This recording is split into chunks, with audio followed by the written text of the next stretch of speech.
Video of those who not are peacefully protesting, but taking the opportunity to loot. And then the violence that erupted in Minneapolis last night only seemed to escalate during the day. Check it out.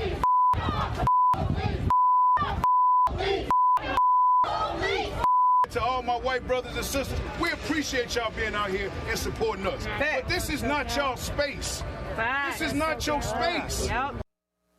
This is not your space. Joining me now is the journalist who shot those videos, Julio Rosas, writer for townhall.com. Julio, that last gentleman was presumably a local. His message seemed to be directed at Antifa thugs, though. Do you get the sense that the looting is happening from people inside or outside Minneapolis, or is it a mix at this point?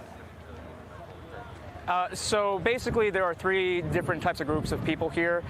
There are people who are part of the Black Lives Matter who simply wanted to peacefully protest.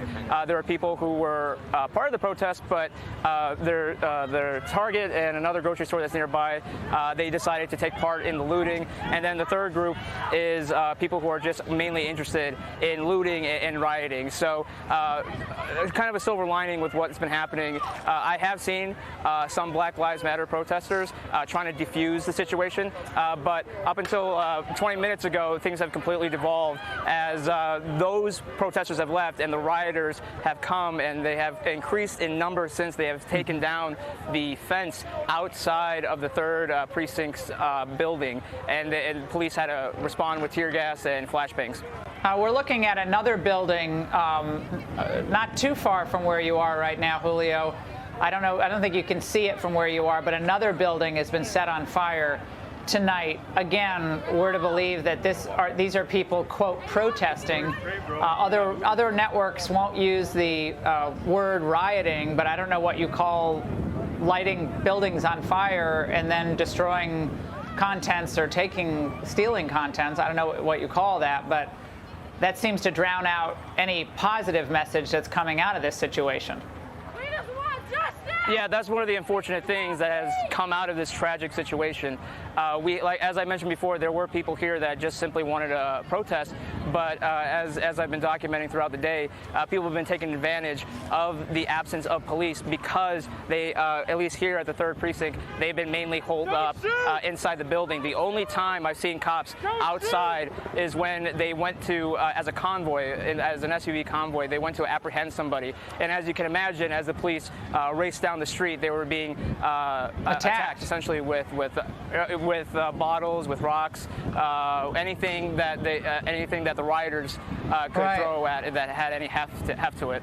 Now, Julio, it doesn't seem that George's family is supporting this violence. Obviously, they want justice, but there are some who are saying this is to be expected and you have to let people have their space. And that's what some are saying. You're kind of being drowned out there by what's happening behind you. But you could see that this could get a lot worse really quickly when police officers are not able to get to victims in other parts of the city because of what's happening. And now you have an explosion. Be careful behind you.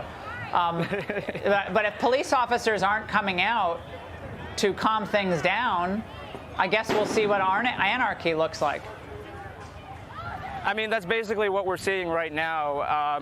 Right now, the city has asked for the Minnesota National Guard. That request was revealed to come late last night. I have been around this area since around noon, and I have yet to see any National Guardsmen or anything, let alone any law enforcement police presence. And as you said before, it's pretty unfortunate that all this is being done in George Floyd's name, just because it is a very tragic situation. And unfortunately, it's starting to hurt other minorities because there were a few Somalian Americans who had to stand outside their cafe because people were trying to break in, along with some other minority-owned businesses were also being attacked. And there was one right down the street from me that had graffiti saying that we are a minority-owned business, trying to say that please don't loot us. That apparently has worked because I haven't seen anybody mess with that restaurant. So that's what you have to do to get your restaurant not to get destroyed, I guess, or store. Julio, thank you for your great on-the-ground reporting. Everybody says stay safe, but stay safe, be careful, and we're going to keep our eyes on Minneapolis throughout the hour. But it looks like things are devolving there, as you said. Thank you, Julio. We'll talk to you soon.